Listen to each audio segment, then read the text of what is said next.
Bapak Ibu yang saya hormati, kali ini kita akan melakukan kuliah publik seri ketiga. Jadi kita sudah melakukan 2 kali kuliah publik, ya. Ini adalah yang ketiga dan mudah-mudahan ini bisa terus, 2 minggu sekali kita akan selenggarakan dari kelompok keilmuan teknologi informasi di ITB. Untuk kuliah publik kali ini akan diberikan oleh Profesor Suhono Supangkat. Beliau ini adalah ketua dari kelompok keilmuan. Beliau juga mungkin masih tercatat sebagai profesor termuda waktu itu di STAY. Ya. Jadi ini memang panutan kami semua.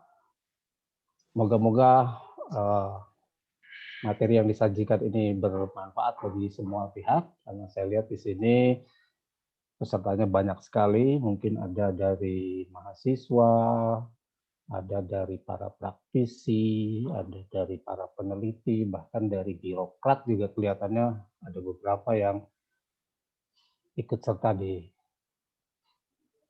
kuliah publik ini. Nah, kuliah publik ini kira-kira akan kita bagi dalam 2 sesi. Sesi pertama tentu saja adalah pemaparan kuliah dari Pak Suhono, kurang lebih sekitar 30 menit ya Pak, supaya kita bisa diskusi cukup banyak. Ya, setelah pemaparan tersebut kita akan melakukan diskusi, mungkin kita akan tampung dulu pertanyaan. Untuk pertanyaan juga bisa dilakukan melalui fasilitas chat, nanti kami akan catat untuk kemudian disampaikan. Saya kira itu pembukaan yang bisa saya lakukan. Untuk mempersingkat waktu, silakan Profesor Suhono untuk menyampaikan kuliah publik. Silakan Pak. Terima kasih Pak Albarda sebagai moderator siang ini. Bolehkah saya untuk melakukan sharing terkait dengan materi yang saya sampaikan? Silakan Pak. Sudah kelihatan ya? Sudah. Kelihatan ya? Baik, yang saya hormati peserta kuliah publik sore hari ini. Mungkin ada dari teman-teman dari PT Kereta Api, mungkin dari teman-teman dari Kementerian Pertahanan, mungkin dari teman-teman yang ada di kota-kota, kabupaten, dan juga dari akademia, baik itu di beberapa kampus yang saya lihat tadi, dan juga rekan-rekan yang saya cintai dan banggakan dari kelompok keilmuan teknologi informasi ITB. Saya mendapat bagian yang ketiga untuk berbagi, berdiskusi dengan rekan-rekan dari publik. Tentu saja perguruan tinggi harus tidak hanya menjadi menara gading, tetapi bisa relevan terhadap solusi-solusi ataupun tantangan-tantangan bangsa kita.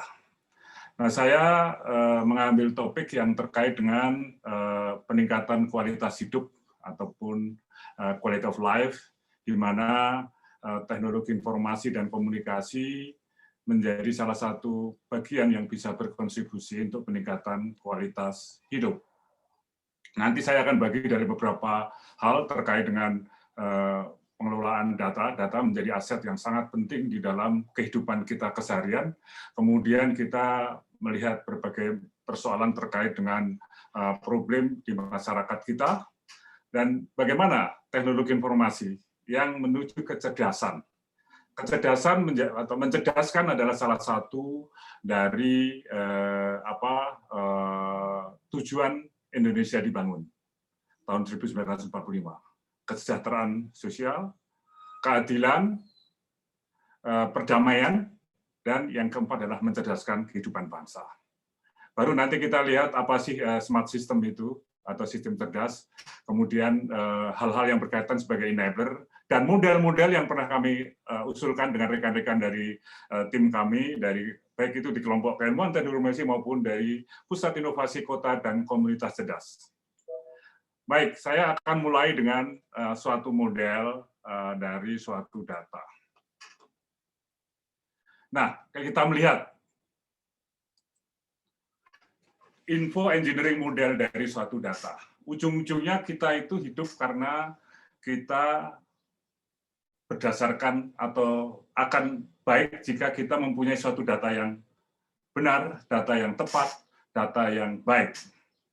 Nah, biasanya kita bicara dalam konteks flow serial, ada data, ke information, ke knowledge, ke decision. Nah, di dalam konteks info engineering model, itu data bisa ke knowledge, data bisa ke information, dan information baru ke knowledge dan decision.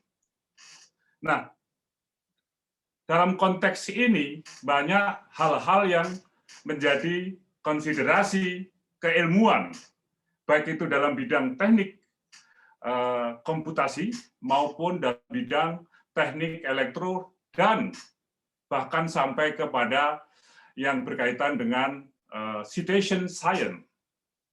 Ujung-ujungnya di tangan Anda lah, di tangan kita lah, kita bisa melakukan suatu keputusan. Ujung-ujungnya di tangan kita lah, kita bisa membeli GoFood, kita bisa Grab dan sebagainya, decision, kita punya knowledge. Tetapi dalam konteks kemandirian, dalam konteks otonomus, tangan mungkin tidak diperlukan. Itu yang barangkali akan menjadi suatu dorongan kita, bagaimana kita melakukan satu proses otonomus lebih tinggi dari otomotif. Dan ini saya katakan Instagramable knowledge. Ini ada mahasiswa S2 saya yang mengambil face recognition untuk melihat seseorang itu dalam kondisi lelah. Ini kalau saya, karena komisaris kereta api, kadang-kadang diskusi dengan teman-teman di kereta api, bagaimana sih ngecek masinis yang ingin terus di atas, tetapi sebetulnya sudah lelah. Demikian juga sopir-sopir yang ada di untuk mobil atau truk ataupun pilot, melihat sopir itu dalam kondisi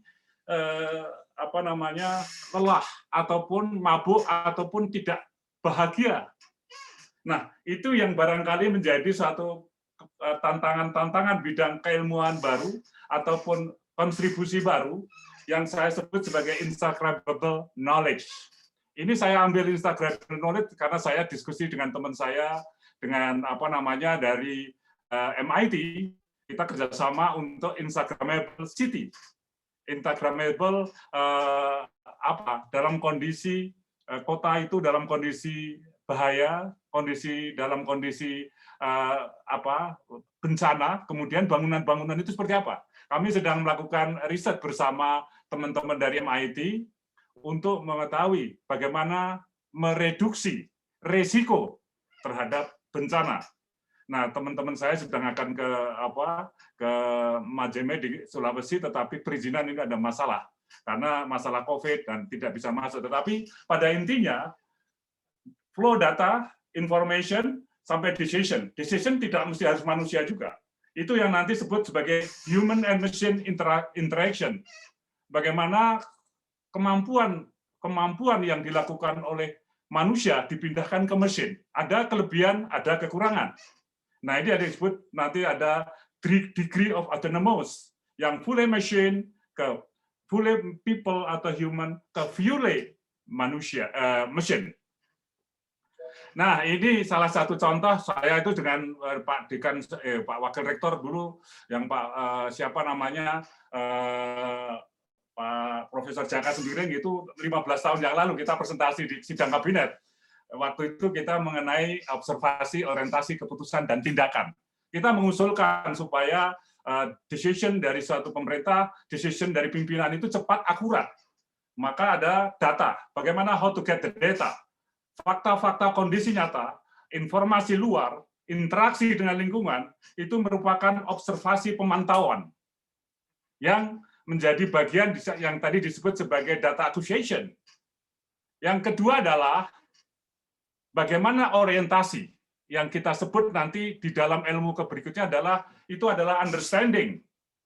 Orientasi terhadap persoalan-persoalan yang ada di masyarakat, yang ada di korporasi, bisa diketahui dengan cepat, dengan melihat tradisi budaya, dengan melihat karakter bawaan, dengan melihat informasi baru, dengan melihat analisis dan sintesis dan pengalaman sebelumnya, maka akan muncul keputusan-keputusan dari orang paling tinggi. Entah itu gubernur, entah itu CEO, entah itu presiden. Nah, ada tindakan, kemudian kita umpan balik. Disitulah yang barangkali untuk menghadapi apa yang disebut dengan complexity, ambiguity, uncertainty, dan volatility. Nah, bagaimana gini cepat? Nah, ini barangkali baru muncul setelah prosesor lebih cepat, setelah ada disruption, setelah ada AI, setelah ada big data, setelah ada teknologi-teknologi yang memberikan proses feedback ini begitu cepat untuk melakukan satu perbaikan. Nah, saya kira inilah tantangan kita semua di dalam mengembangkan itu. Itu adalah kalau kita aplikasi di negara, di kota, kabupaten, ini berfungsi sebagai wali kota dan sebagainya. Berikutnya, maaf. Wah.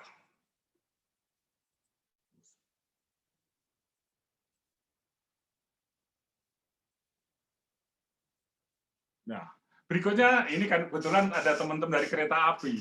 Data, informasi, knowledge, keputusan harus cepat.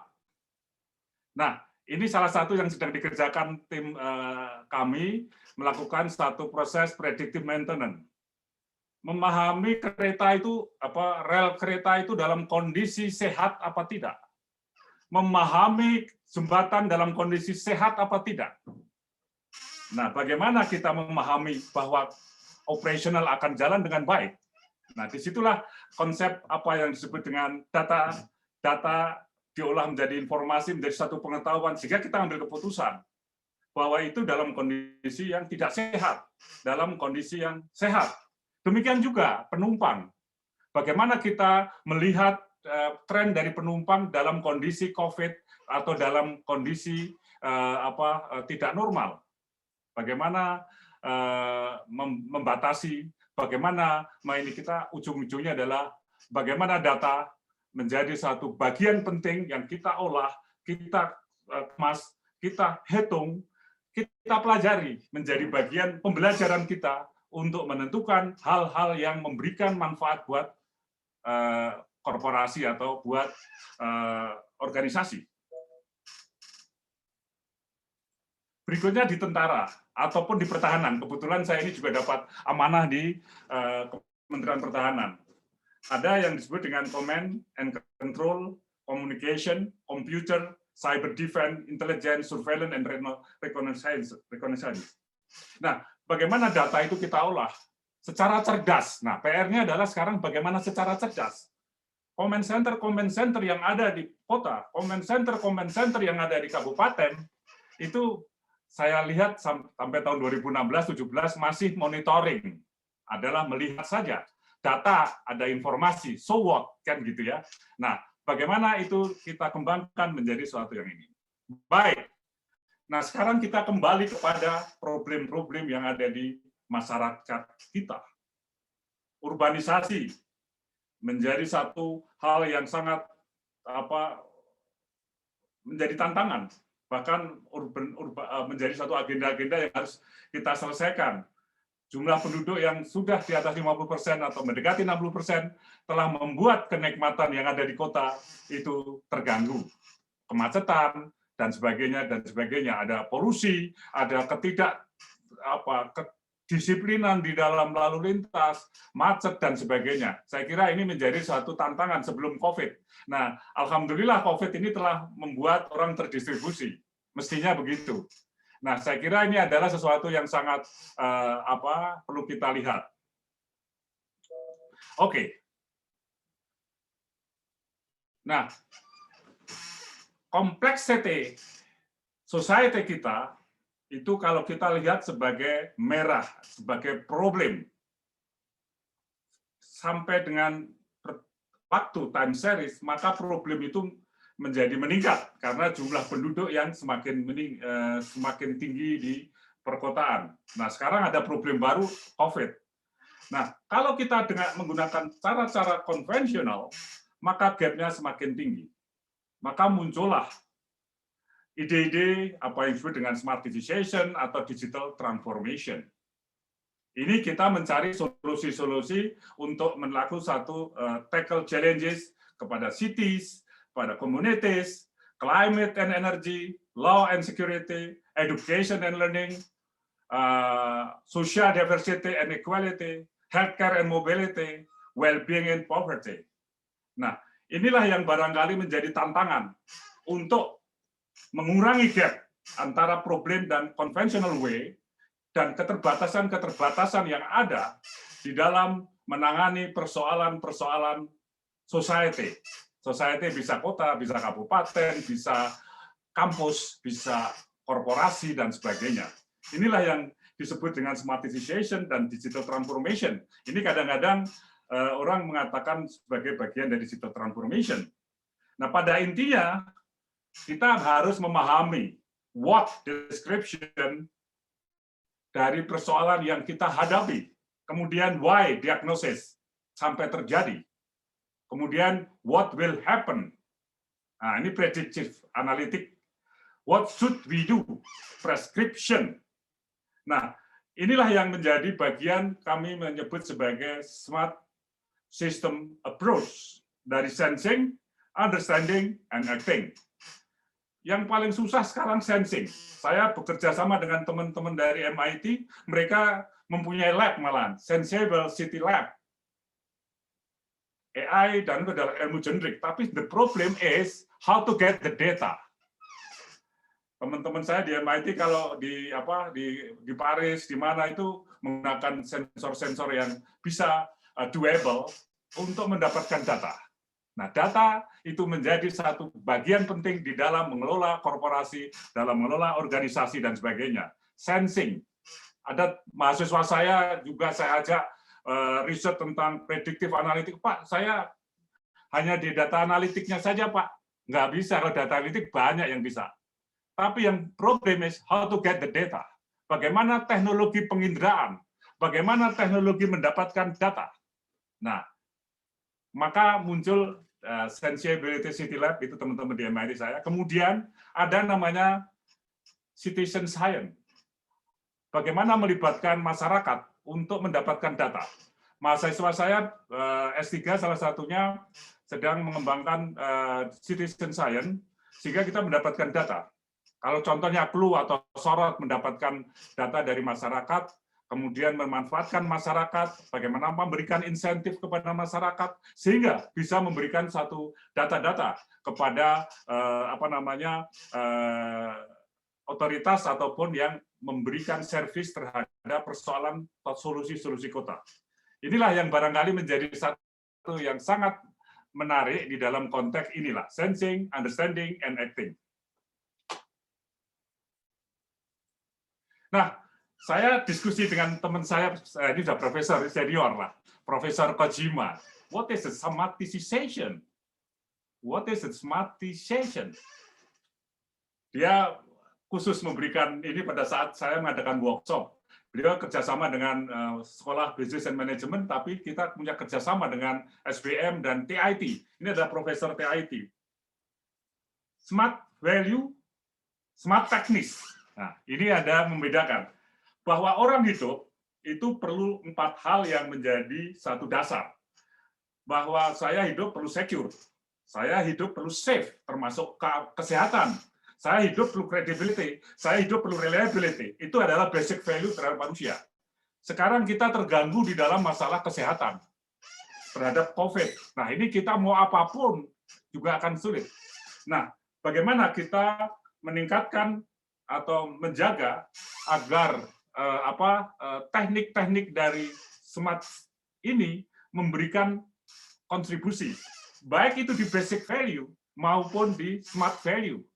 Smart value di sini diartikan bahwa sistem lingkungan kita lebih convenience, sistem kota kita lebih comfortable, sistem kota kita lebih efisien, sistem lingkungan kita lebih eco-friendly. Itu adalah smart value. Tapi kalau sakit, kita nggak bisa itu makan bareng lagi untuk di luar rame. Kita tidak convert kalau jalan-jalan. Nah, ini adalah satu problem yang saat ini kita hadapi. Inilah saya kira hal-hal yang menjadi penting di dalam konteks smartization. Nah, baru muncul ada smart society, smart economy, smart city. Nah, smart value itu adalah peningkatan value. Tetapi bahwa smart teknik itu diberikan walaupun kita mengconsider basic value. Nah, inilah teknologi informasi dan komunikasi menjadi satu kontributor di dalam peningkatan quality of life. Nah, kami dengan tim, dengan teman-teman saya, ada Pak Ari, ada Pak Fadil, ada Pak Adi, mengembangkan juga framework yang disebut dengan Digital Transformation Framework. Nah, ini kami sedang menarik ulurkan bagaimana proses smartization maupun digital transformation itu sebetulnya melakukan satu bagian yang tidak terpisahkan. Karena orang banyak menganggap smart city itu adalah kota ditambah command center awalnya, adalah city ditambah aplikasi. Tidak bisa. Sama dengan di korporasi. Banyak digital transformation hanya, oh saya membuat dashboard, oh saya membuat aplikasi yang tidak saling kait-mengkait. Nah, disitulah kami mencoba, dan ini kita pelajari dari beberapa framework yang ada, bahwa digitalization atau smartization itu adalah satu journey, bukan project. Suatu journey yang harus kita kembangkan dan terukur. Mulai dari leadership, tidak bisa pimpinan hanya menyerahkan kepada CIO ataupun sebagai orang IT, karena menyangkut perubahan bisnis, business transformation foundation. Disitulah perlu digital leadership, build digital culture, resource and support commitment. Kemudian baru harus ada suatu strategi. Itu namanya Divine Digital Vision Strategy, Market Analysis, Special Analysis. Yang ketiga, teknologi baru masuk. Nah, ini saya sedang mencoba memprovok bahwa semua wali kota itu kalau mau mengubah smartization atau transformasi digital harus mulai dari pimpinan. Harus melakukan satu strategi, tidak hanya beli aplikasi. Nah, ini saya kira penting. Baru yang ketiga ini adalah digitalisasi secara teknik. Digitize your customer, digitize the product, digitize the operation, digitize the organization. Dan yang keempat adalah digital transformation realization, plan and roadmap, manage transformation project, manage change management, monitor, evaluate transformation result. Ini adalah hal-hal yang menjadi bagian penting dalam proses transformasi. Tidak mudah, tetapi harus ada suatu framework. Otherwise cuma beli aplikasi, membuat aplikasi. Nah, sekarang kita coba mendefinisikan beberapa hal yang ini. Tapi saya tidak akan mendiskusikan terkait dengan apa bedanya intelijen dan smart, apa bedanya ini yang akan mengganggu, akan lama itu. Ini saya kira bahwa smart has been embedded widely in various things, such as smart phone, smart car. In this case, smart thing means something that can perform autonomous function. Semakin fungsi-fungsi manusia atau human intervention by cutting edge teknologi, intelligent technology, connectivity sebagai IoT, AI, 5G. Nah, smart society, tadi society yang amburadul, sekarang kita how to shape becoming smart and secure society. Ini adalah dari kelompok keahlian kami, adalah innovation for smart and secure society menuju ke kesejahteraan. Nah, ini bagaimana kita meleverage, bagaimana teknologi digital yang bisa merubah secara drastically people yang hidup maupun sosial untuk meningkatkan suatu ini dengan melakukan satu empowering, physical and virtual interaction, increasing smart devices dan sebagainya. Nah, teman saya ini ada Profesor Armin. Nah, Profesor Armin itu basicnya signal processing. Nah, ini sebetulnya tidak lepas dari mana human being as a smart system. Di situ ada power supply, di situ ada sensor, di situ ada network. Di situ ada hal-hal yang berkaitan dengan processing. Signal processing, ada komputasi, memikir, memberikan suatu masukan terhadap suatu perubahan-perubahan yang mungkin ada di dalam konteks kehidupan keseharian kita. Nah, ini kalau ada pandemik, bagaimana sensornya, kalau bahkan sekarang sensor ketiak, sensor bau, ada juga yang sensor buang dan sebagainya. Sensor-sensor itu kan untuk mengetahui sejauh mana ketidakseimbangan, ketidakberesan, ketidaknormalan dari suatu sistem, sehingga sistem itu menjadi terganggu. Nah, ini adalah manusia itu kalau tidak smart bisa ya sudah cepat mati kan. Nah, harus dia menjaga keseimbangan, metabolisme. Kalau tidak seimbang, maka dia bisa tidak lama hidup. Nah, ini adalah hal-hal yang kami consider di kelompok keilmuan dan juga di Smart City and Innovation Center adalah apa itu sistem cerdas. Nah, sistem cerdas kami merupakan suatu ekosistem, sebetulnya adalah suatu new generating computing system yang di dalamnya ada AI, ada IoT, dan juga sangat terkait dengan proses-proses integrasi dan paradigma sistem, termasuk bagaimana peran dari digital society and governance. Instrumented itu penting. Nggak ada sensor bagaimana, ya kan? Kereta api kalau kita hanya bicara dengan SAP ataupun ini, kalau tidak ada ada enterprise resource planning, tetapi kalau tidak ada sensor-sensor yang melihat jalan keretanya seperti ini, penumpangnya seperti ini dan sebagainya, tidak ini. Jadi instrumented dan terhubung dan bisa dilakukan secara cerdas atau pintar melalui satu analitik ataupun kita menggunakan artificial intelligence. Nah, disinilah yang sebetulnya kami sedang memikirkan satu program studi yang baru, yang ini yang merupakan sesuatu pemikiran kami, membuat satu Smart X, Smart Transportation, Smart Agriculture, Smart Building, Smart Government, dan sebagainya, dan sebagainya. Nah, Smart System Enabler, tadi sudah dikatakan ada Artificial Intelligence, Internet of Things, Cloud Computing, Cyber Security, People, Proses, dan data itu sendiri menjadi satu enabler penting di dalam mengembangkan suatu smart system.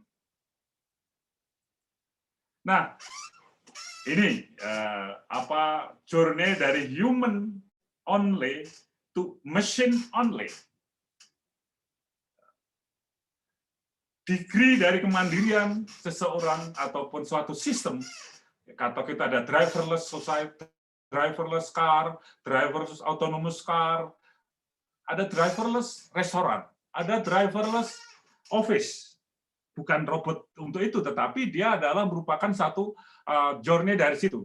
Katakanlah ada driver ini betul-betul tidak ada asisten ya, human saja. Kemudian yang kedua ada assisted by sopir.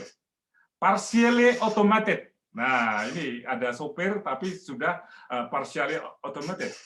Kemudian peran manusia berkurang, highly automated.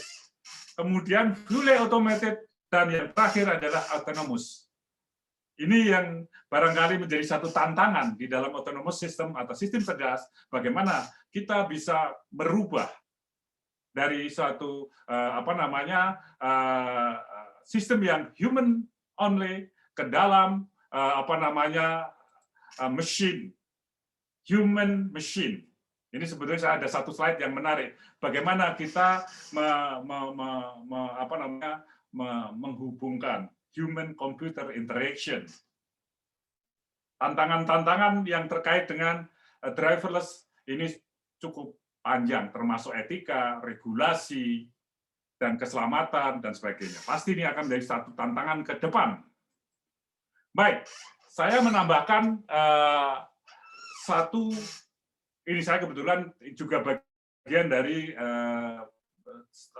tim Pokja maupun pengarah dalam strategi kecerdasan artifisial Indonesia yang merupakan bagian dari visi Indonesia 45. Intinya adalah bagaimana pengembangan talenta, riset dan inovasi industri, infrastruktur data, kemudian ada 5 bidang prioritas kecerdasan artifisial yang sekarang menjadi consider. Layanan kesehatan, reformasi birokrasi itu SPBE, kemudian pendidikan dan riset, ketahanan pangan, dan mobilitas dan kota cerdas. Saya diminta menjadi bagian dari Pokja Mobilitas dan Kota Cerdas. Nah, ini saya kira satu hal yang menjadi semangat kita untuk membangun sistem cerdas untuk visi Indonesia 2045 adalah kemerdekaan yang tidak hanya di pintu gerbang, tetapi masuk ke ke pintu dalam kesejahteraan, keadilan, perdamaian.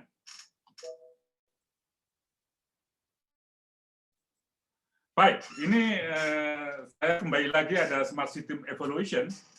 First generation smart system itu hanya mengintegrate sensing or actuation as well as signal processing to enable various type of action. Second generation itu menambah perception features and are predictive and adaptive system yang possible untuk self-test capability. Dan yang ini adalah yang tadi saya sebutkan sebagai level kelima adalah third generation smart system, yaitu human-like perception on top of second generation of system. Baik, ini yang kita kembangkan, ini Pak Ari ini lebih piawai ini tentang smart system model. Core dari smart process adalah sensing, how to get data. Kita mau mengembangkan AI, kita mau mengembangkan big data, bagaimana kita mendapatkan data, ya kan? Sensing, core smart process, penginderaan penting. Understanding, nah di sini adalah bagaimana kita perception, bagaimana kita memahami ekosistem yang kita ini, kemudian kita melakukan proses acting.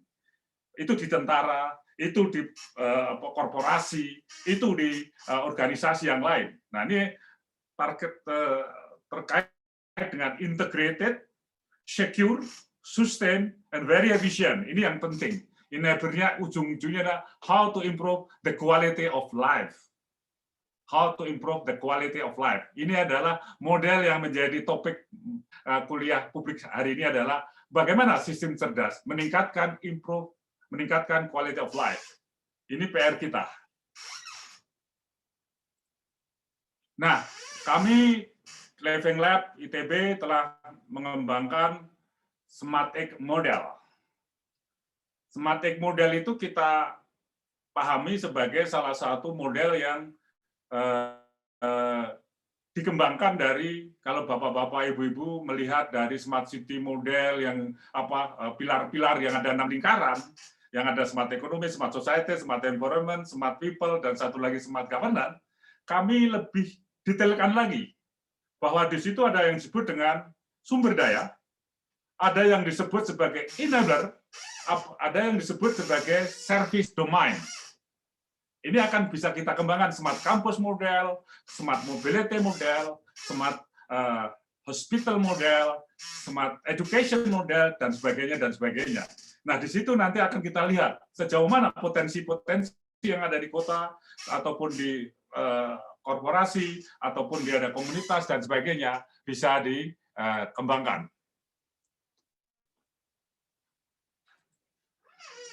Nah, ini adalah Smart Egg Model Service View, ada service domain, smart service hierarchy, ada service cluster, ada basic value, ada smart value, dan sebagainya, dan sebagainya. Nah, ini adalah suatu hal yang harus kita kembangkan sedemikian rupa sehingga itu akan memberikan satu value kepada kita semua.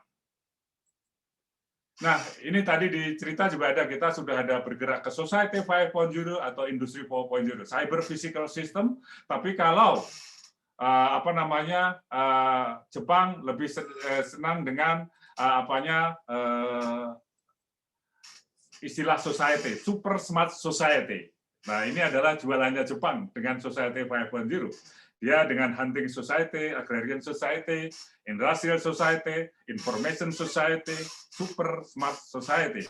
Nah, ini yang menjadi satu sebetulnya cara pandangnya aja beda, tapi ujung-ujungnya sama. Baik, saya berlanjut dengan smart city. Ini adalah case karena quality of life tidak lepas dari kita hidup di ekosistem rumah tangga, ekosistem kelurahan, ekosistem kecamatan, ekosistem akhirnya kota ataupun kabupaten.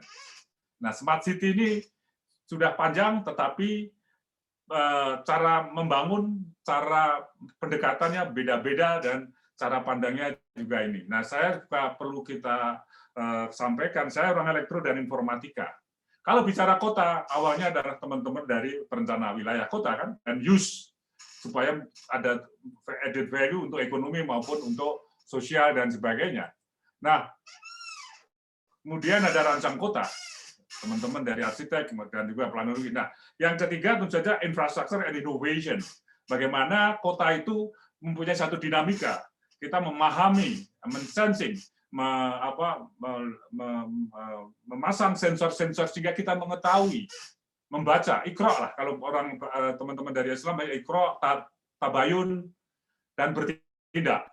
Itu adalah sensing, understanding, and acting. Iqra, tabayun, bertindak.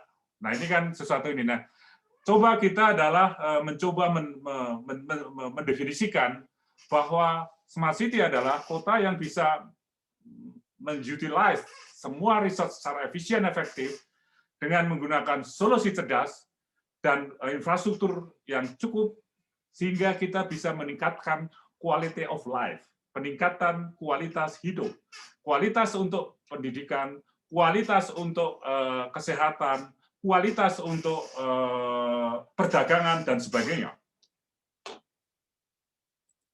Nah, smartness measurement, ada resource constraint, kemudian bagaimana kita bisa secara kreatif, secara inovatif, mencari solusi-solusi untuk perbaikan quality of life di dalam suatu perkotaan ataupun suatu kehidupan kita, society. Nah, ini dengan Pak Ari kita juga mengembangkan apa itu yang disebut Smart System Service Canvas, yang ujung-ujungnya adalah quality of life indicator. Ujung-ujungnya quality of indicator. Tapi teknologi tidak bisa hanya dipasang aja, kita beli teknologi, saya beli aplikasi, tidak. Di situ ada playernya, ada aktivitas, ada sumber daya, ada cost and structure, ada investor, ada revenue stream, ada sustainable strategy, ada tata kelola, ada citation, dan sebagainya. Demikian juga kita misalkan akan membangun smart station, kita akan membangun smart everything, smart aid. Quality of life itu menjadi satu objektif yang mesti kita lakukan, suatu proses pengukuran, melakukan suatu proses pengembangan dari satu player maupun aktivitas. Baik, saya berlanjut. Quality of life itu juga ada definisinya, bagaimana masalah awareness, comfort, efisiensi, immediacy, mobility, preparedness, responsiveness, dan sebagainya. Jadi ini menjadi satu, kalau teman-teman psikologi bicara masalah bagaimana Maslow teori kan gitu ya, bagaimana kita melihat bagaimana kualitas dari seseorang dengan tingkat pendapatan, dengan tingkat pengetahuan dan sebagainya. Baik. Quality of life mesti diukur kan ya. Quality of life itu ya kalau tidak diukur ya kita tidak tahu.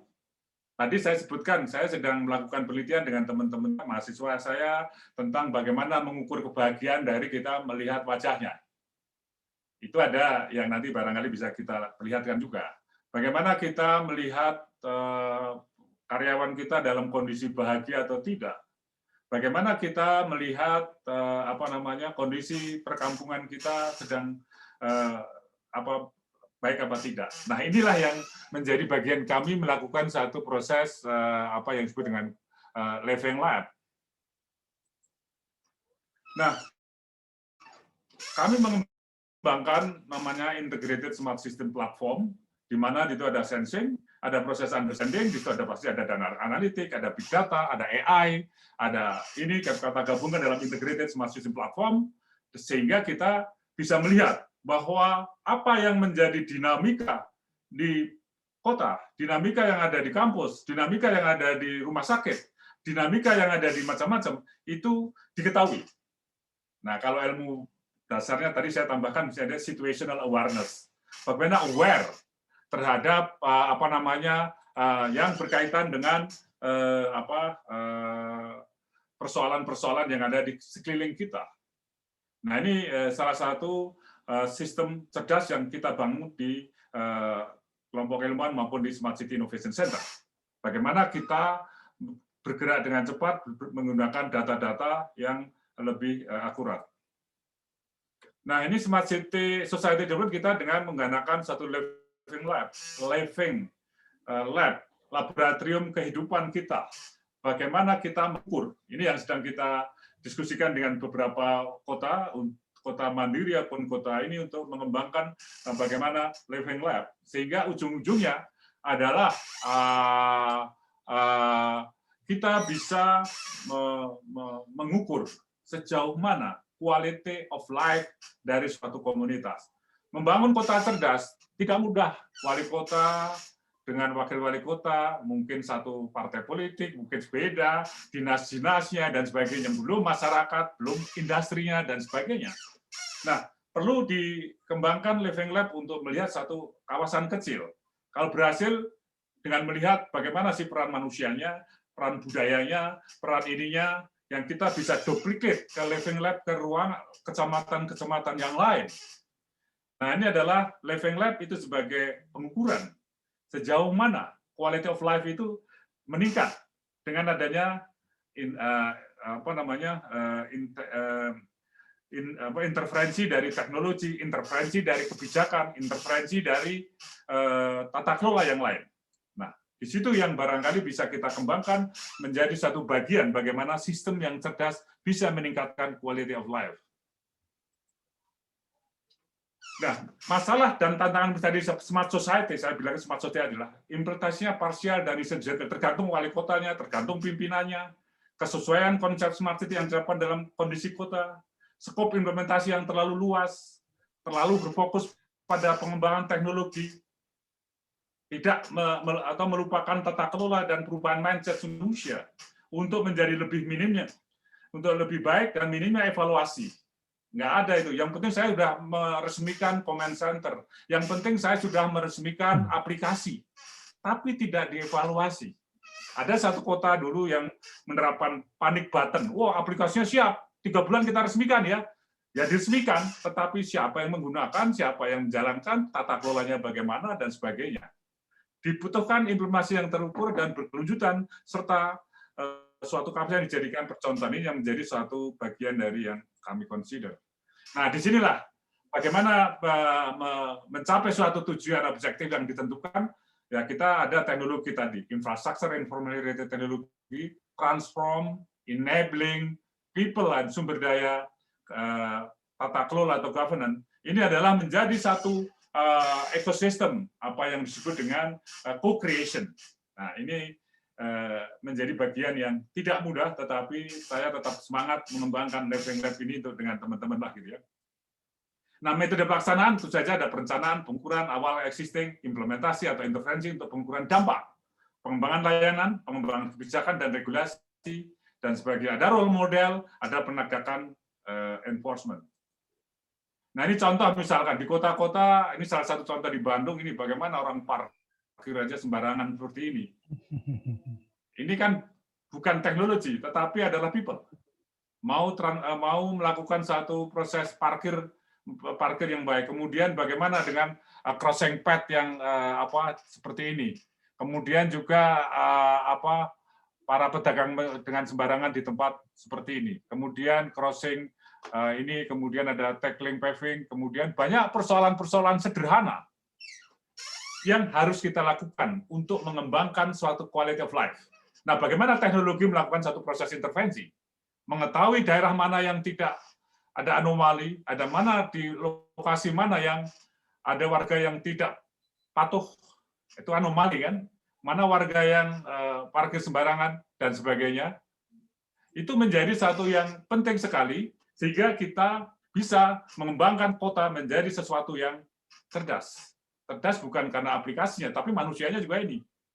Kemudian ada located strategically dan sebagainya. Ini adalah contoh-contoh smartness itu bukan hanya teknologi, tapi smartness ada juga masalah berkaitan dengan tata kelola, smartness enforcement, smartness berkaitan dengan yang lain-lain.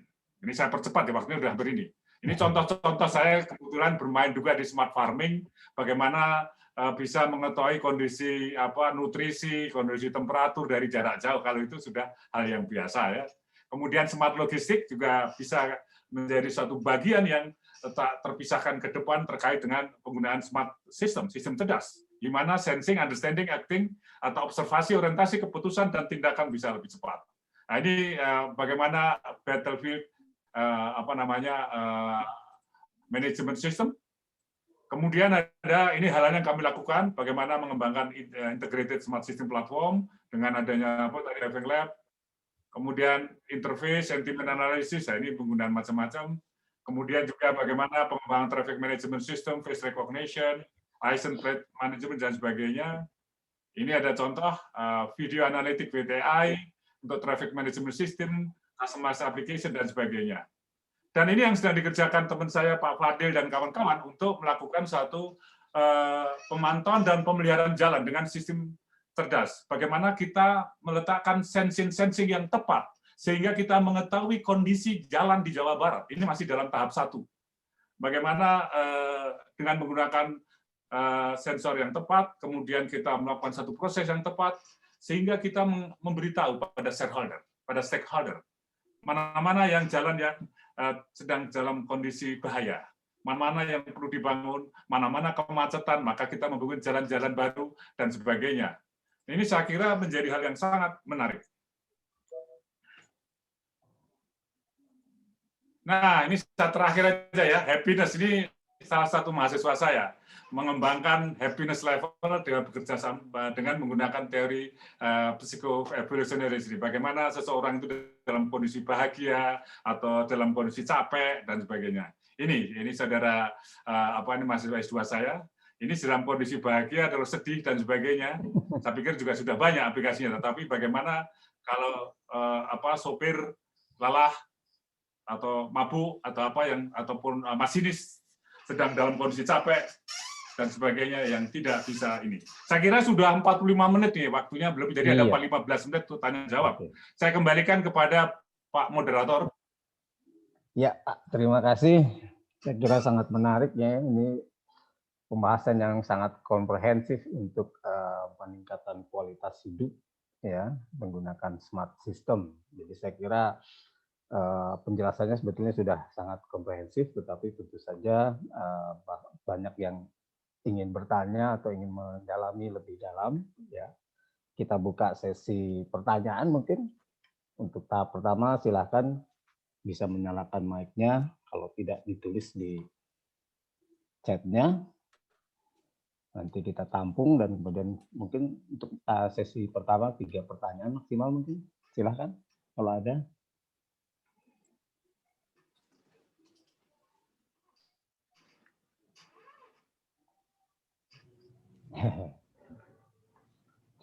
Pak Albar.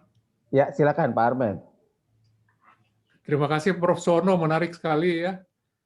Ini perubahan yang besar. Tapi memang ada tingkat kesulitan yang tinggi, ada tingkat kesulitan yang harus terjangkau oleh masyarakat ya. Jadi barangkali pertanyaannya itu perubahan semacam apa di tingkat perguruan tinggi untuk menjangkau yang sukar ini ya. Kemudian tapi juga perubahan di level agak lebih bawah di masyarakat. Supaya bisa jadi cerdas. Nggak bisa disekolahin dokter semua kan. Smart society lah ya. Iya, terima kasih. Silakan kalau ada yang lain sebelum dibuka jawaban untuk pertanyaan Pak Armen. Oke, kalau belum ada mungkin Pak Suhono silakan bisa langsung dijawab saja. Baik, terima kasih Profesor Armen.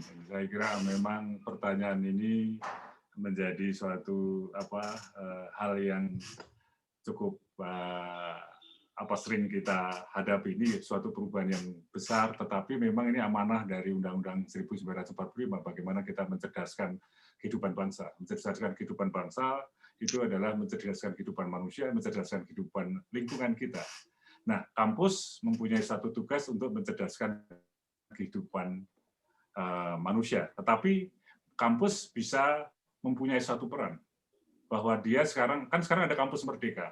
Disitulah saya kira kampus Merdekanya Pak Mas Menteri ini cukup menarik bahwa mestinya mahasiswa-mahasiswa dan dosennya itu bisa berkontribusi terhadap persoalan-persoalan yang ada di lingkungan, baik itu di kota, kabupaten, desa, maupun di korporasi ataupun di pemerintah-pemerintah yang memerlukan suatu kecerdasan. Nah, saat ini saya kira momen yang cukup baik bagaimana kampus Merdeka ini menjadi salah satu bagian untuk bisa berkontribusi di dalam konteks ini. Jadi dosen-dosen mengarahkan mahasiswa melihat dengan ilmunya tentang disruption, tentang AI, IoT, big data, kecerdasan sistem, kecerdasan rekayasa bisa membantu. Dan yang penting juga adalah saya selalu bicara, ada satu perbedaan antara yang lalu, kompetensi masa lalu dan kompetensi saat ini. Saya baca dari Harvard University itu cukup menarik mengenai generating the dot and connecting the dot. Nah, bagaimana dosen-dosen atau universitas ini bisa mengenerate dot dan kemudian mengkonekkan terhadap isu-isu atau terhadap tantangan kota ataupun tantangan lingkungan yang ada di society kita ini. Ini menarik. Saya pikir kampus Merdeka menjadi satu vehicle kita atau enabler kita di dalam mengkontribusikan apa-apa yang tadi saya sampaikan terkait dengan sistem cerdas. Bahwa sistem cerdas menyangkut manusia, menyangkut orang yang parkir dan sebagainya. Ini bagaimana rektor ataupun universitas lah kita sebagai bagian dari pimpinan akademi ya, untuk guru besar itu bisa berkontribusi ke sana. Kira-kira gitu, Mas Uda Albar. Oke. Armen, cukup ya, Pak? Ya, sekaligus saya mengingatkan lagi, ini pesan dari admin, bahwa silakan untuk mengisi buku tamu, itu tercatat di chatnya ya, silakan diklik. Itu ada yang tanya itu, Pak, siapa itu? Ya, ya. Ini saya ingatkan dulu Abdul. soal buku tamu karena ini sudah beberapa kali diingatkan, siapa tahu ada yang kelewat. Nah, sekarang ada pertanyaan di sini. Jika teknologi blockchain diintegrasikan dalam sistem smart, ini apa dampaknya? Kira-kira begitu, Pak. Itu mungkin pertanyaannya agak teknis ya. Silakan Pak Suwono. Hubungan antara ini dengan blockchain. Ya, teknologi apapun akan banyak manfaatnya kan. Bagaimana menyangkut masalah blockchain, masalah traceability, apakah ini asli apa tidak, apakah ini ada sesuatu yang tidak, apa istilahnya kalau di blockchain itu konsensus itu ditepati apa tidak, sangat ya. Semua teknologi kan untuk kebaikan, semua teknologi untuk improve the quality of life, suatu teknologi untuk meningkatkan keseharian kita menjadi lebih baik. Blockchain banyak. Pak Suhardi ini juga ke smart contract. Tim saya S3 juga sedang mengembangkan blockchain untuk integrasi data, untuk traceability data, sehingga untuk logistik militer. Ini sedang menjadi satu bagian yang sedang dikerjakan blockchain untuk smart contract. Itu Pak Suhardi, ada yang untuk logistik, military, dan e-government, dan sebagainya. Demikian. Ya. Ya, saya kira begitu. Jadi ya blockchain itu kan bagian dari bagaimana kualitas informasi itu bisa jauh lebih baik, ya. Itu salah satunya mungkin menggunakan blockchain, kira-kira begitu. Ada Pak Abdul Majid itu? Ada Pak Abdul Majid yang tunjuk jari itu. Oke, Pak Abdul Majid, silakan Pak. Siapa? Halo? Ya, suara saya kedengaran, Pak? Kedengaran jelas. Oke, Pak. Jadi kalau saya melihat tadi pendengaran dari Profesor tadi, konsepnya sangat bagus sekali, Prof ya. Halo? Ya. Ya, Pak, silakan. Saya pemain lapangan petani, Pak ya. Ya. Saya kebetulan petani. Nah, kalau berkaitan dengan perencanaan wilayah, seringkali kan konsep perencanaan wilayah itu bubar gara-gara ada perubahan alihan lahan, Pak. Halo? Ya, silakan, Pak. Nah, perubahan alih lahan itu yang seringkali terjadi dari pertanian menjadi industri, menjadi perumahan. Dan ini tidak diketahui oleh para pengelola negara. Sehingga perencanaan wilayah apapun itu akan jadi rusak karena perubahan di lapangan itu tidak ketahuan. Nah, saya tertarik dengan Profesor tadi bahwa cara mencari data itu yang sangat penting itu, Prof ya. Yes. Nah, ini kalau kondisi Indonesia tadi Prof mengatakan smart society, gitu kan? Sedangkan kita lihat tingkat pendidikan di Indonesia kan sangat rendah kan? Ya. Nah, bagaimana mengantisipasi seperti ini, Prof? Karena terus terang ini kalau saya lihat hampir semua rencana negara, rencana kota itu sangat bagus, didukung teknologi, tapi pas aplikasi kerepotan. Mungkin itu pertanyaannya, Prof. Ya. Bagaimana mengantisipasi ini, Prof? Makasih, Prof. Ya. Pak Suwono, ini Baik. masih ada 2 pertanyaan, saya sampaikan saja sekalian. Ya, silakan. Boleh Pak ya? Oke, yang pertama ini tentang smart transportation, terutama kereta api.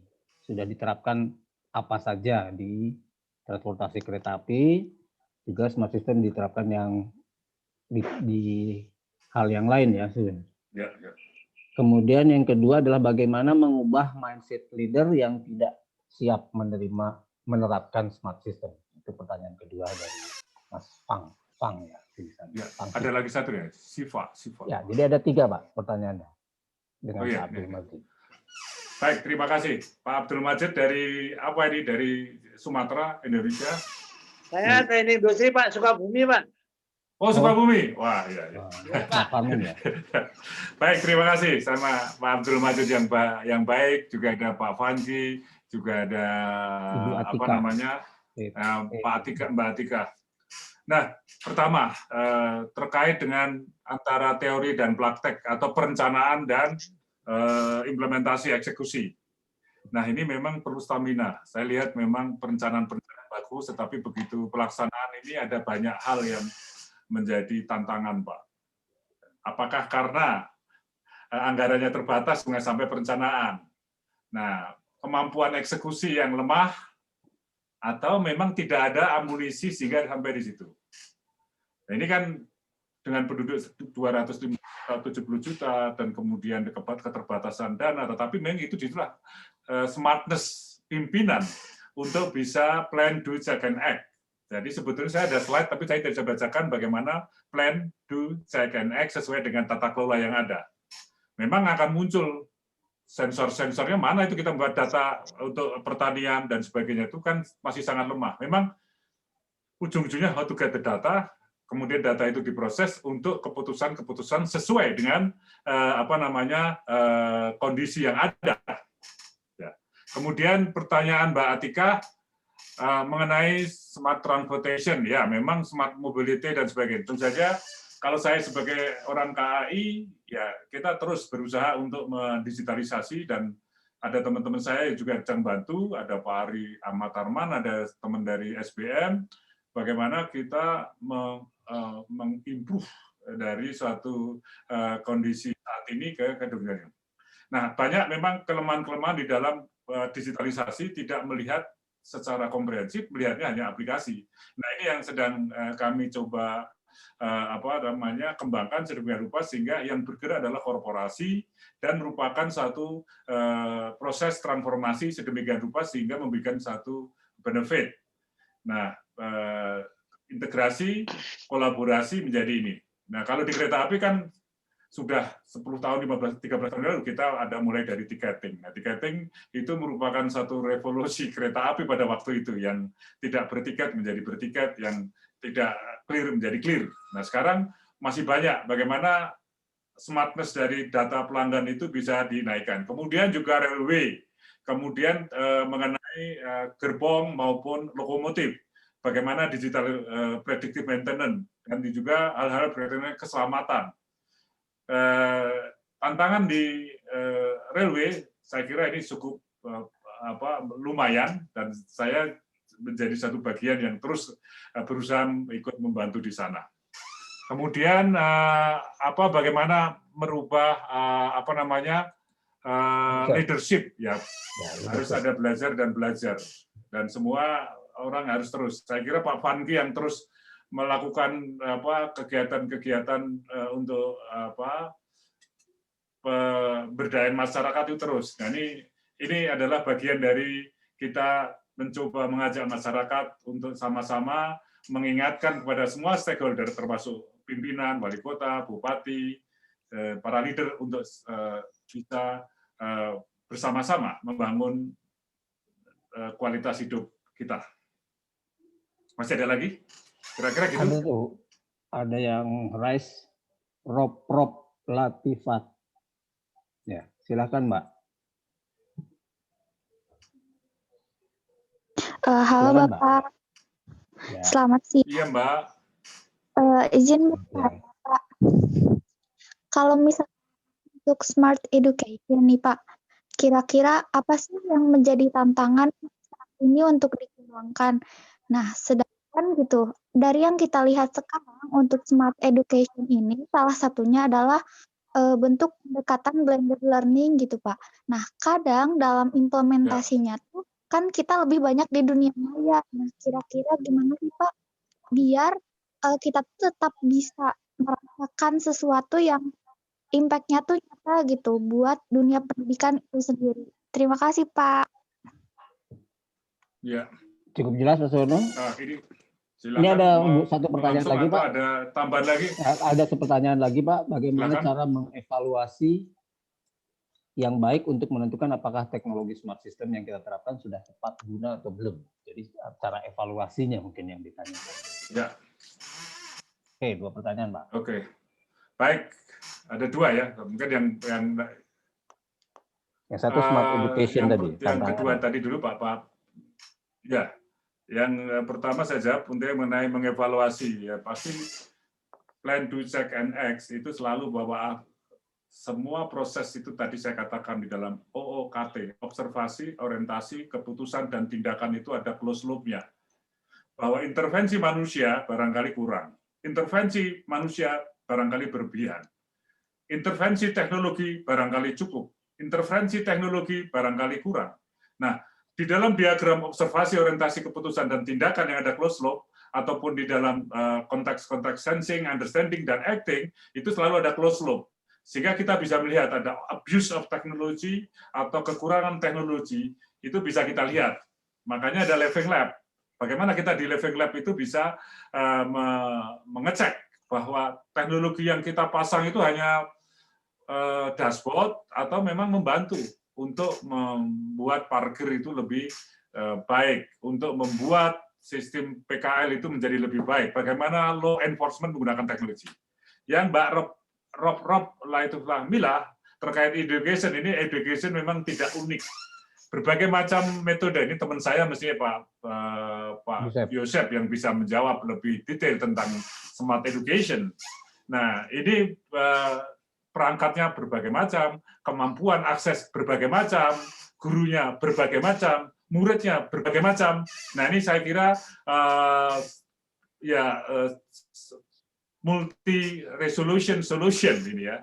Ada daerah yang sudah semuanya oke, ada daerah yang semuanya belum oke. Nah, saya kira ini adalah teman-teman di pendidikan atau saya nanti sampaikan kepada Pak Yosep yang bergerak di situ, bagaimana supaya ada satu standar belajar bisa oleh semua orang dan lebih mudah.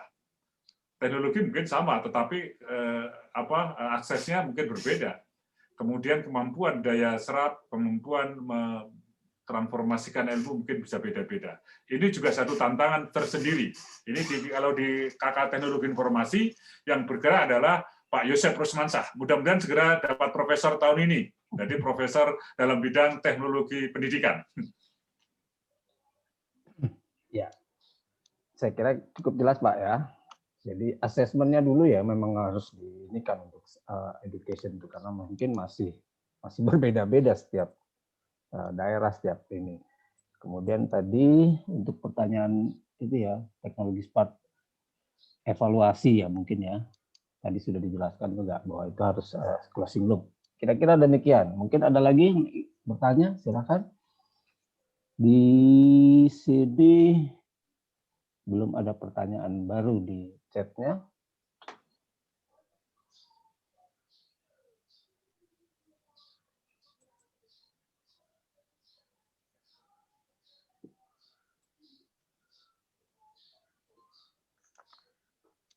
Silakan kalau ada yang mau tanya bisa raise hand dulu atau langsung ya menyala mic-nya karena ini sudah dibuka.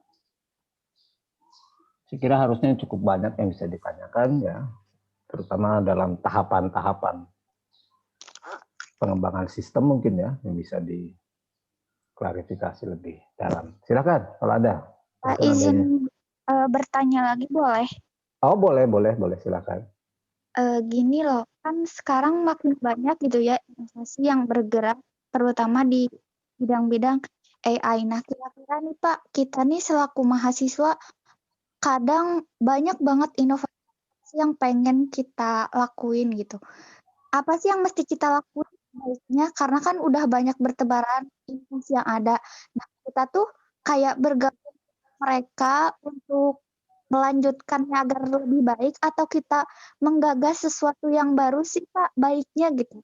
Ya. Soalnya kadang itu yang membuat mahasiswa gitu menjadi dilema gitu. Kadang kan masalahnya ini kemungkinan kan ada kalau misalkan inovasinya bakal kayak gimana gitu sih Pak. Oke. Saya kira itu pertanyaan yang umum ya untuk mahasiswa yang mau mengerjakan tesis atau disertasi ya. Mungkin Pak Suwono mungkin kalau belum ada pertanyaan bisa memberikan bantuan kira-kira. Terima kasih. Terima kasih Mbak Rob. Jadi yang penting yang jelas mahasiswa belajar rajin baca dan baca. Sensing. Ikra kan gitu ya. Kemudian mencari case-case yang sesuai, yang kira-kira dekat dengan situ. Jadi adalah generating the dot, apa yang menjadi disruption enabler seperti AI ataupun big data ataupun machine learning itu menjadi dikuasai ya dengan latihan-latihan yang ada kan. Kalau Anda mempelajari AI ada latihannya, ada big data ada latihannya, kemudian mencari case-case yang ada di ekosistem. Nah, dari situ saya kira generating the dot and connecting the dot. Kompetensi yang jadi kalau kompetensi masa sekarang ini adalah bisa memahami secara detail tetapi juga bisa mengkonekkan terhadap persoalan yang ada di lingkungan. Ya. Saya kira udah cukup jelas itu ya untuk mencari topik, tapi kemudian jika itu lebih dalam lagi ya mungkin memang harus baca banyak jurnal untuk menyatakan mana yang sudah diteliti orang, mana yang kita akan coba fokus sebagai tesis, kira-kira begitu ya, karena saya juga dosen. Ya silakan kalau ada pertanyaan, Mas siapa ini Dandut ya, mau bertanya Mas, silakan. Kita masih ada sekitar 6-7 menit lagi kalau tidak ada pertanyaan.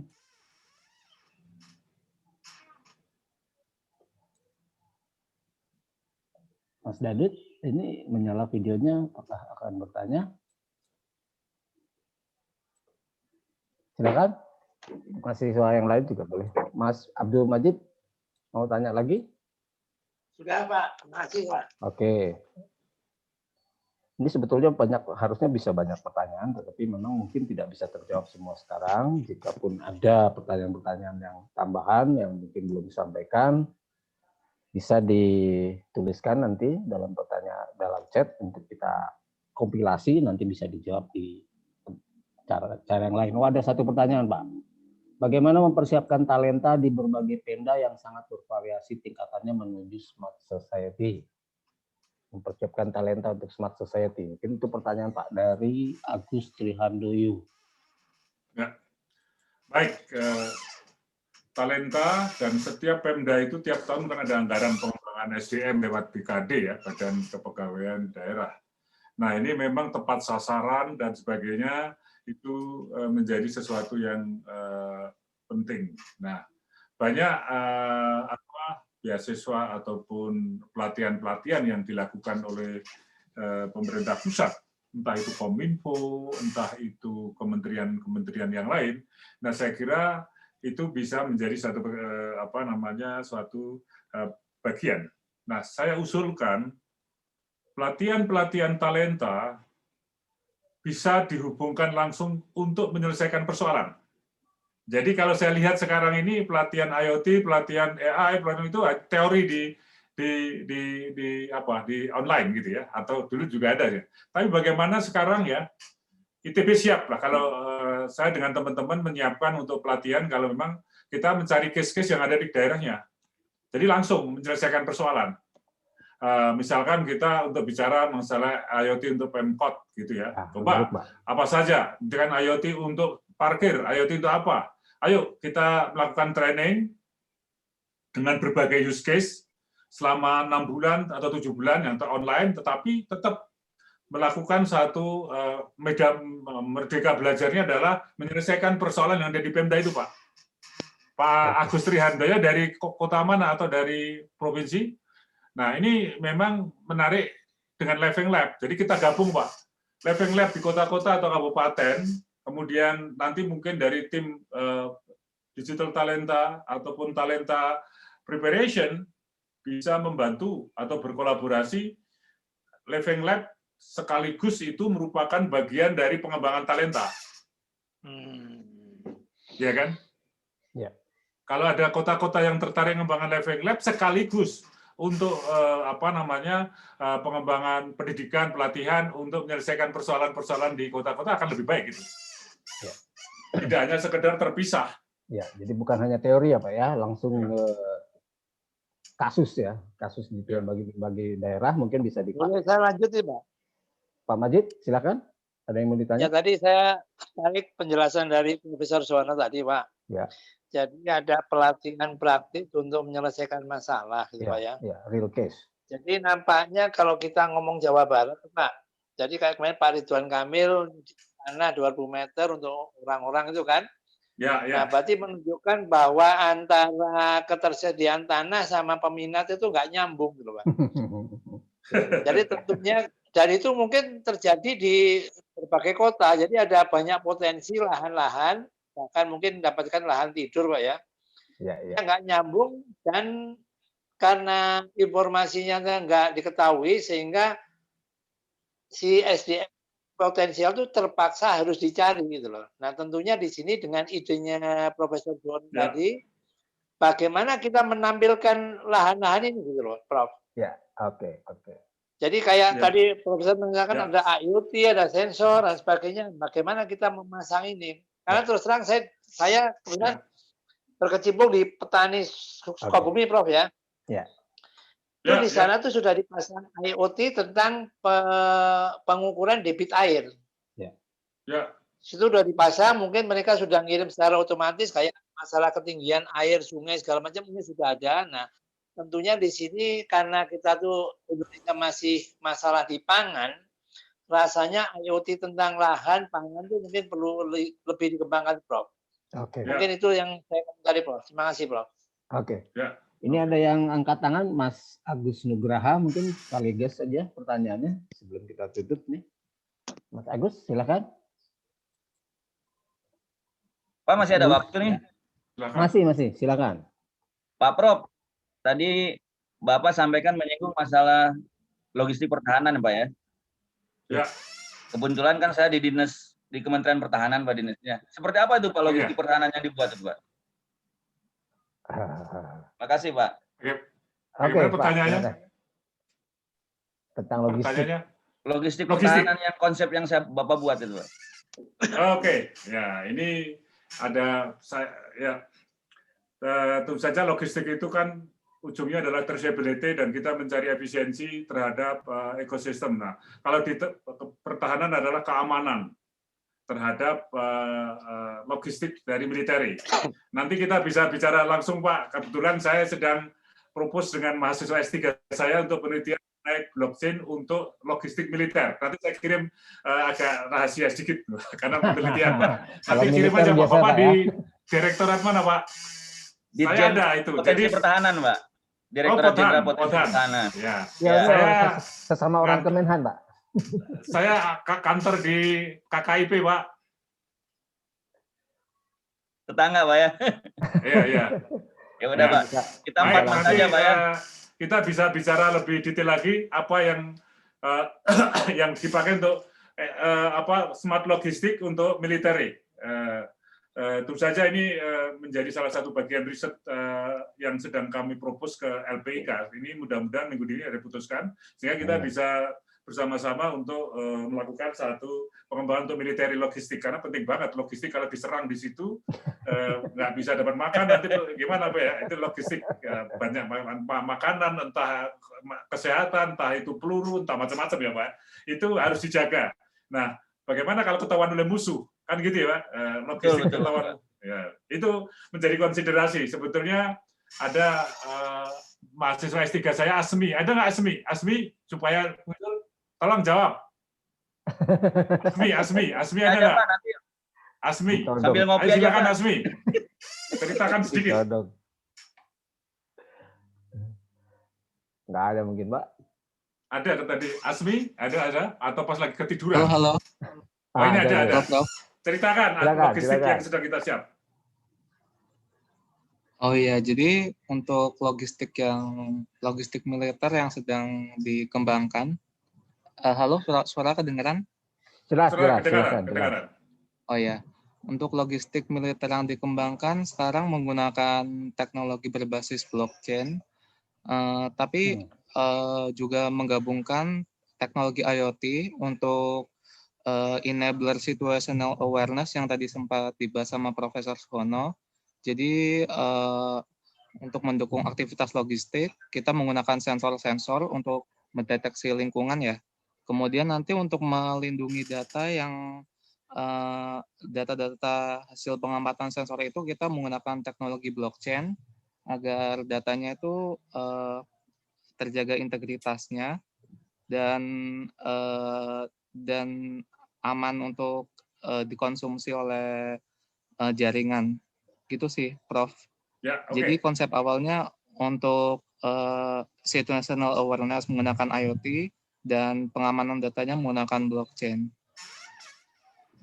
Ya Pak, jadi betul kita mengembangkan observasi orientasi keputusan dan tindakan itu dengan situational awareness. Situational awareness itu kan bagian dari ilmu militer kan Pak ya. Ada situational management, bagaimana kita lihat musuh, kita lihat ranjau-ranjau, kita lihat kondisi yang ada di ekosistem kita, itu yang menjadi bagian dari banyak sensor yang harus kita kembangkan, C5ISR. Nah, communication, computer, combat, cyber security, communication, dan sebagainya, ISR-nya ya Pak. Nah, saya kira itu menjadi ilmu penting yang pasti nanti kita diskusikan di Kementerian Pertahanan Pak, karena saya sebagai anggota KKIP. Oke Pak. Begitu kita khusus ngopi bareng Pak, bahas ini Pak ya. Iya. Halo? Nanti bisa dilanjutkan. Ya Pak Agus. Nanti kita langsung empat mata Pak, ngadep Bapak saya Pak. Silakan. Ya. Oke, siap. Pak Saswono ini Pak Agus ikutan ya. Dari Pak Abdul Majid tadi yang soal lahan-lahan kosong itu untuk living lab yang dari Pak Abdul Majid pertanyaannya. Oh ya. Ayo Pak Abdul Majid, kita bagaimana kembangkan ini. Saya sangat tertarik bagaimana kita bisa mengembangkan leveling lab di kota-kota atau di pertanian-pertanian, kemudian sekaligus melakukan suatu pelatihan untuk talenta-talenta. Saya belum bicara dengan Pak Ridwan Kamil sih, karena sangat susah ngomongnya. Nah, nanti barangkali kita pikirkan leveling lab plus pelatihan untuk talenta, satu kesatuan. Ya. Siap. Kalau Pak Abdul Majid ada ini, silakan. Talenta smart ini ya, farming. Oke, waktu kita sebetulnya sudah habis. Jika tidak ada pertanyaan, maka saya akan segera tutup. Jika masih ada, saya kasih extend ke 5 menit mungkin. Kalau ada, kalau tidak ada. Prof Suwono. Ya, Pak Majid, silakan. Ya. Kan alumni elektro itu, halo Prof. Ya, silakan Mas. Ya. Kebetulan alumni elektro 82 itu kan deputi di Menko Koperasi, Prof. Nah, mungkin masalah lahan itu bisa disampaikan ke deputi ini, Prof, bagaimana bisa meningkatkan pelaku-pelaku lapangan itu untuk bisa didukung sama IT itu, Prof.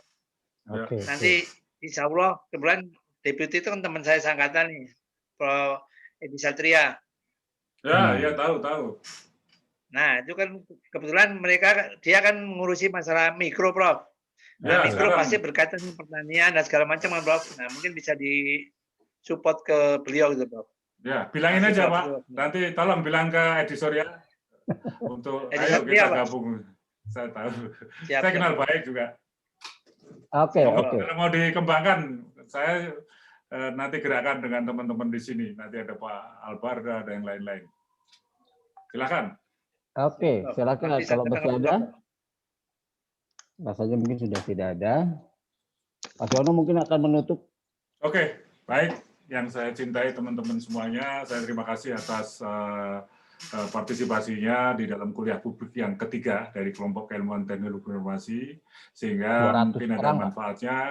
Kalau ada yang mau mengembangkan, ada berkoordinasi, silakan. Nomor handphone saya ada di 0811219370. Saya forward. Emailnya Suhono ITB AC ID. Nah, saya juga mengembangkan Asosiasi Prakarsa Indonesia Cerdas. Mungkin teman-teman bisa bergabung untuk ada smart village, ada smart transportation, mobility, ada sebagainya. Kita bisa bersama-sama membangun Indonesia. Karena ini bukan PR-nya Suhono saja, bukan ITB saja, tapi semua bangsa harus ikut terlibat di sini untuk melakukan satu perubahan. Terima kasih semuanya. Kita bisa bertemu lewat virtual ataupun lewat fisikal, atau ada ide-ide yang bisa kita konekkan. Mari kita bersama-sama membangun Indonesia. Terima kasih. Wassalamualaikum warahmatullahi wabarakatuh. Waalaikumsalam. Oke, jadi kita sudah melewati sesi kedua, ya, kuliah publik mengenai peningkatan kualitas hidup, ya, dengan berbagai solusi teknologi yang mungkin bisa kita terapkan secara komprehensif dari mulai sensing sampai ke bagian akhir, ya. Dan saya kira ini sangat menarik. Jika masih ada pertanyaan, nanti silakan bisa menghubungi panitia. Kemudian juga sesi ini nanti akan ditayangkan juga di YouTube. Jadi jika ada yang ketinggalan, mungkin masih bisa melihat dari YouTube, bisa menghubungi juga admin di sana jika ada hal-hal yang ingin dikembangkan atau dibahas lebih lanjut. Saya kira itu untuk kuliah publik kali ini. Saya kira saya akan sampaikan terima kasih yang sebesar-besarnya kepada narasumber kita, Profesor Suhono Supangkat, dan juga kepada para peserta yang mungkin hampir 200 orang tadi yang sempat masuk, ya. Mudah-mudahan ini bermanfaat bagi kita semua. Saya kira itu saja penutup dari saya. Assalamualaikum warahmatullahi wabarakatuh. Waalaikumsalam. Terima kasih.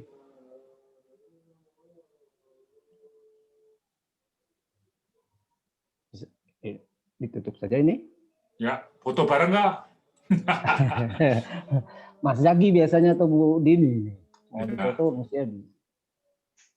Karena kebanyakan juga tidak menyalakan video, jadi di foto juga nggak kelihatan fotonya. Cuma Pak Armen saja yang kelihatan. Mas Bandung belum nanya tuh. Oke, saya kira saya akan keluar ya. Terima kasih semuanya.